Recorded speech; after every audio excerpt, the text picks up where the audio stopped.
cowboy on the paint pony halted at the edge of the sleeping herd and rolled a cigarette. His companion was a sombre shadow in the moon glow. "First time riding night range ever gave me the willies," he growled. "How about you, Larry?" Larry shrugged, tilted back his sombrero, and applied a match flame to the twisted end of his cigarette. "Dunno, Joe, you're a nervous type." He inhaled vigorously. The glow tip of the cigarette lighted his lean face with a ruddy flare. Joe's horse moved restively, swaying the man in the saddle. "Funny business," he said.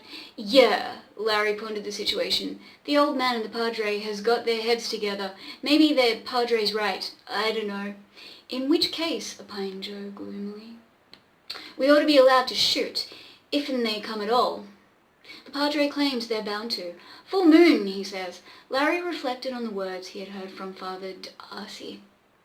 Here's what he said. There was a werewolf like one of these, raiding a village up in Canada where he had a parish. They tracked it down and shot it with a silver bullet. Turned out to be the town's leading banker. Oh. Seems like the critters turn back to their human shape when they're killed. "Werewolves," Joe snorted. "Mangy old timberwolves, I says. Didn't see 'em streaking for the woods last winter after they'd got into the stock corrals and chewed up 30 head of fine steer beef.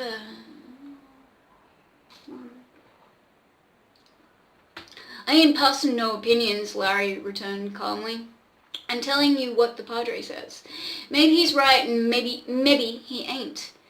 We ain't to shoot anyway, lest they attack us, in which case we got silver in our guns." "I know," Joe growled distrustfully. "Rawr." "We're just to douse 'em with this water," the padre blessed. He patted the moist flank of the water bag slung at his saddle horn. "That's how it is," Larry agreed. "Chase him back to the..." "That's how it is," Larry agreed. "Chase him back, the padre says. Only back to where, he didn't say. The old man backs him up. Guess they're fighting something they don't want everybody to know about." He tossed the end of his cigarette upon the hoof-churned earth and wheeled his pony. "Keep a sharp eye, Joe. Slong." The paint pony circled slowly back, while the rider sang softly to lull the herd. Scene break. There was nothing human in the spirit of Kenneth Mulvaney as he lopped across the timbered ridges, with the white she-wolf at his side. The silence was a tonic to him, the keen scent of pine balsam mingling with the dank odour of... rotting mould tinged... what? Of? Rotting mould tinged in his... that's... wait, why? Wait a second. The keen scent of pine balsam mingling with the dank odour of rotting mould tingled in his flaring nostrils. He ran with the lean muzzle thrust eagerly forward, the scent of hot blood a maddening urge. A small creature of the forest sensed the coming of the ghost wolves. It cocked tiny ears, bright eyes with fear. The grey wolf sprang, jaws crunched on tender flesh and fragile bone. The wolf took its first taste of blood, while the white-furred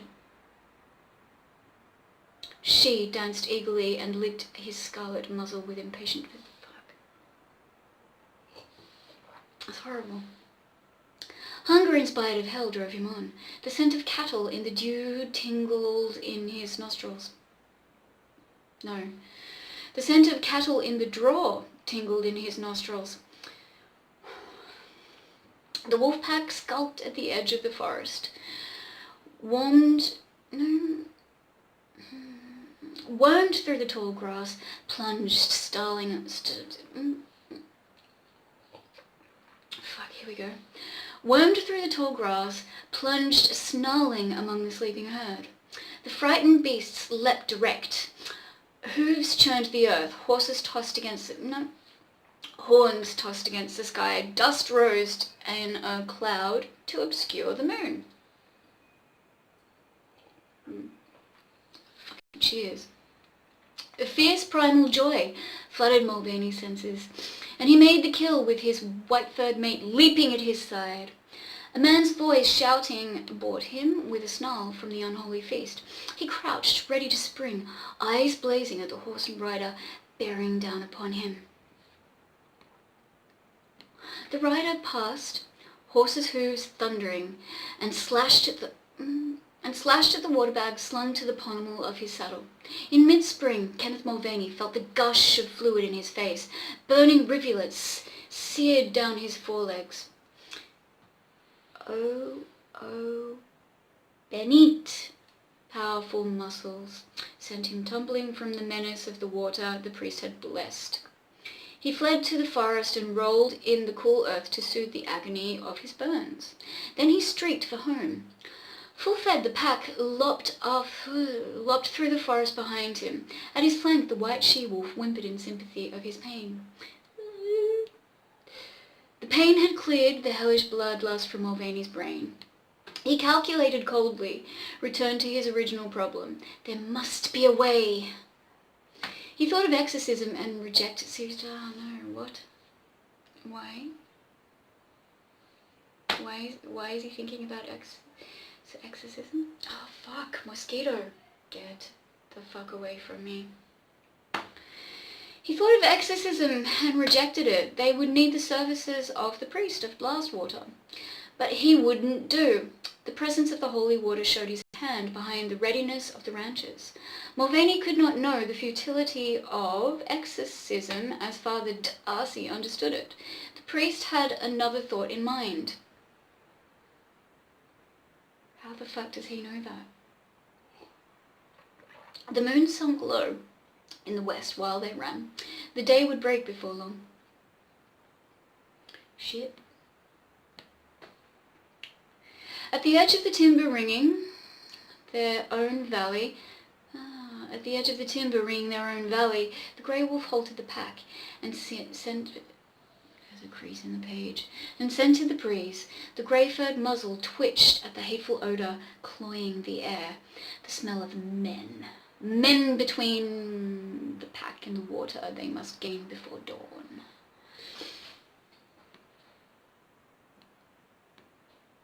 It had been clever of the ranchers to enter the valley while its people were gone. For a long time they had waited in the shadow of the cottonwoods. At Sam Carver's back, the dark waters of the Ware Creek gurgled musically. In front of him, the westward slanting rays of the moon shed a dim radiance over the silent fields of Ware Valley. The lanky man at his side uttered a low-voiced curse. "What's eating you, Slim?" Yeah, fuck, Slim, really? The story's cliche upon cliche. To some extent. "Damned if I know, boss," replied the man who used to trap the wolves for the bounty. "'Spect it's ants." Ants. He backed cautiously out of the undergrowth and lay down a yard further away. "We have to wait all night," he complained. "The Padre says they'll come back before dawn." "How do we know they will?" "Reckon the Padre's about right. Don't you?" "We find the whole damn town deserted. It's enough to give you the creeps. If it's so certain they were going to attack the herd tonight, why didn't we trap them there?" "It's a problem we got to solve all at once, Slim. Most of them would have got away. This way, we've got 'em all. They have to reach this creek before sunup. It's the only water for miles around." Oh. He peered sharply at the somber forest on the slope. Slim started to move again. "Hold it, Slim!" The lanky cowboy wriggled closer, shoving the muzzle of his rifle into the clear. Clear what? "What's up?" "There, at the edge of the timber. See anything?" Slim peered earnestly through the... no! The page is being creased where it's being copied, and there are words missing. Or are there? Slim peered earnestly through the baffling light. Oh, maybe not. "There's something white moving in the woods," Slim cursed softly. "Them's wolves, old timber." He readied his piece.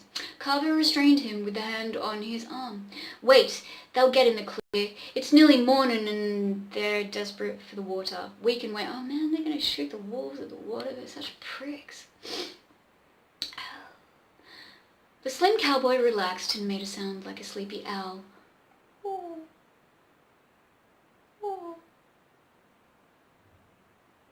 Another owl answered from upstream, and one from lower in the... Oh, yeah, okay, like the call.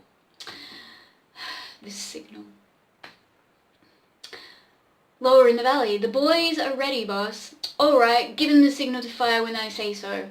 The old rancher stared hard at the fleeting shapes that skulked at the forest. Fuck, that is itchy. Goddamn mosquito. Prick. The old rancher stared hard at the fleeting shapes that skulked at the forest's edge. The wolves appeared to be nervous and restless. A blot detached itself from the shadow of the woods and trotted a few yards into the open. A white shape joined it, and the two stood sniffing. "Damn," growled the rancher, "they've got our scent." One by one the wolves began to leave the shelter of the timber. There seemed to be hundreds of them to the breathlessly waiting ranchers. The mass moved cautiously down the grassy slope.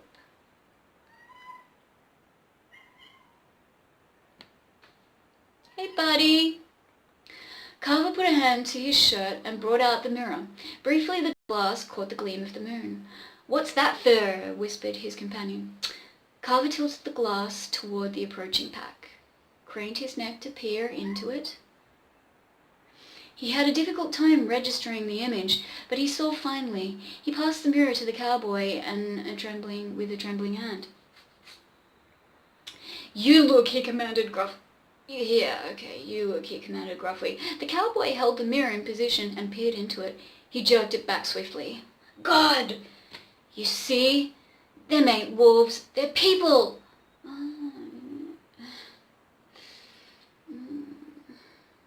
"The Padre's right, Slim. I look at and I see wolves. How come the mirror shows people out there?" Carver shrugged, his mouth drooped bitterly. "I don't know. It's something to do with the silver on the glass. The Padre can explain it, maybe. I can't." He watched the wolf pack fixedly. He was hesitant, reluctant to give the next order. "They're getting set to attack us," he observed. "They can't know we got 150 men here. They ain't got a chance. Give them the Slim. Give them the signal, Slim." The cowboy's face was pale. Whoa. The cowboy's face was a pale blur in the gloom. You can't, boss. It's murder. It's them or us. They wouldn't hesitate to tear your throat out. Come on with the signal." Still murder. Slim hooted twice like an owl. "Woo-hoo! Woo-hoo!" Carver's rifle cracked immediately and lashed an orange tongue into the gloom. Rifle fire rippled through the cottonwoods like a fierce flame devouring a forest of dry twigs. The great white wolf at the head of... The pack leapt convulsively, fell sprawled and kicking. Silver death whined through the night. The lean grey shape died with the thunder of... What? The lean grey shape died with the thunder of gunfire in their ears. Did they just die? The massive wolves halted fleetingly, spun and fled for the timber. The hateful fire raked them again and again. Dozens fell, twitched and lay still. Half the pack succeeded in melting safely into the shadows. The firing came to a ragged end. "Some of them got away," Slim said. Carver got to his feet. "They'll be back." The moon shining through the rift in the foliage lighted his face wanly. His eyes stared darkly and his mouth twisted in sickish lines. Sickish. "Can't get over the fact they're human, in a way." He patted the brush and stepped into the clear. "Where you going, boss?" The rancher's white head looked frostily at the moonlight. The gloom made a huge formless bulk of his body. He went forward across the field, lighting the way with a small pocket torch. Hesitating, Slim crawled out of the brush and followed. Behind them, the cottonwoods murmured with the voice of the ranchers. What? Sam Carver knelt at the side of the first form, huddled in the long grass. The lamp played across the naked white body of the girl who lay with her golden head cradled upon her arm. Her face was... Oh man, Joan is dead. Her face was hidden in the pool of shadow cast by her own body. A crimson wetness gleamed on the smooth round of her breast. Carver snapped off the light and stood erect. That's inappropriate. The moon made molten silver of the dead girl's body. Poor damn kid, he said softly. The lanky cowboy sighed hoarsely. It's murder. We've done murder. The old rancher placed a hand on his shoulder. "'Tain't murder, son. See, when I put the light on her..." The flash glowed. Briefly, she casts a shadow. They was lost souls and what? She cast a shadow. They was lost souls and lost souls ain't got no shadows. She casts a shadow, though. They were lost. The Padre knows things. The Padre knows these things. The silver bullets kill them and give them back their souls. Uh-oh, Satan. Uh-oh. I don't know how, but the Padre ought to know. He's a man of God. All right, Darcy's not too much of a prick after all. Did I say he was a prick? Can't remember. No, I don't think I did. Well, he's not.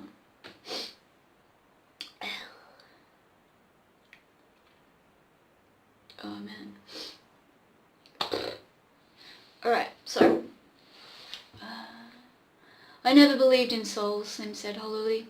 Sam Carver shook his head slowly. Never took much truck in 'em myself till now. Guess people ain't as smart as they think, are they, Slim? Lots of things we don't know, and lots of things we do know and won't believe. The old man brooded in the moonlight, a sombre shadow towering over the dead girl. Then he turned and shuffled with his companion toward the shelter of the cottonwoods. 3 yards from the pitifully naked body, eyes glowed in the deep grass. A lean grey wolf wriggled forward on his belly. The beast's jaws quivered. From between them the pink tongue reached slowly forth and licked tenderly at the still warm cheek of the dead girl. The faint breeze stirred in her golden curls. Then the grey wolf turned away. He drew his legs under him and sprang swiftly from the slope. There goes one. Get him! Rifle spat a ragged volley. Silver slugs whined and cracked around the fleeing wolf. The prodigal waste of precious metal was a sign of the rancher's determination.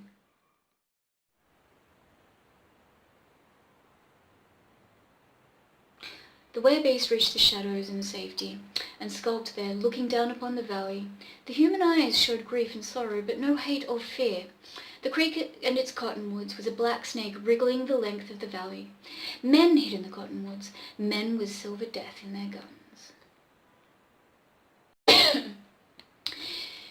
In the west the moon hung low. Oh my god. Small wine in here. In the west the moon hung low. The starshine had begun to pale in the east, so little time was left. He turned and trotted up the slope among the whispering pines. The clan had gathered on the ridge. Above lay only gloomy rocks and barrenness. The ranchers waited below. The grey wolf moved silently among the pack. They were afraid, he knew it. Picking his way carefully, the grey wolf moved to the spot above them, atop a gaunt, ill-shaped boulder leaning out of the mountainside. In black silhouette against the milky dawn, he lifted his muzzle to the jewel-spattered velvet of the sky. He howled as a wolf howls, savagely, mournfully, with desperate loneliness and grief. One by one the pack took up the cry and gave voice to their own requiem. The men in the valley shuddered at the hideous sound that floated down from the ridge upon the chill breath of dawn. Some crossed themselves. Others cursed under their breath. Fuck. The wolf looked down, the wolf looked with glowing eyes upon the remainder of his people. He would lead them. He would lead them into the deliverance he had promised himself they should have. The words of San Carver had shown him the way. The moon slipped beneath the shoulder of the mountain that was like a great sleeping wolf, set to guard the valley. The shadow of it cut ominous and menacing across timbered slopes and grassy prairies.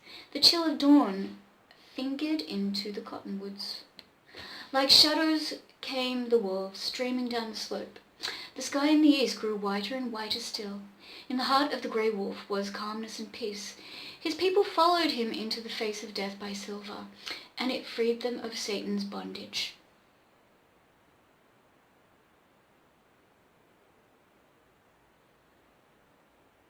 That's the end.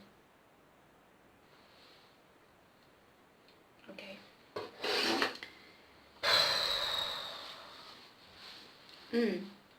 Well, alright then. So yes, it looks like, indeed,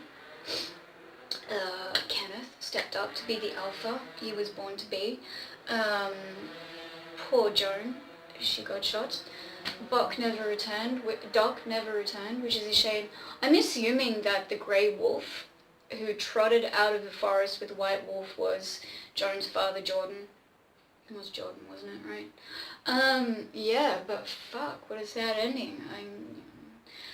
However, what choice did they have? There you go. Rest in peace, Kenneth Mulvaney, and the folk of Wareville. I don't know how to feel about that.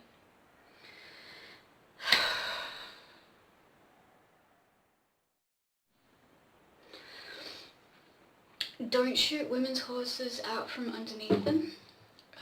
Always make sure there's water in Lizzie's radiator. Yeah, that's right, kitty.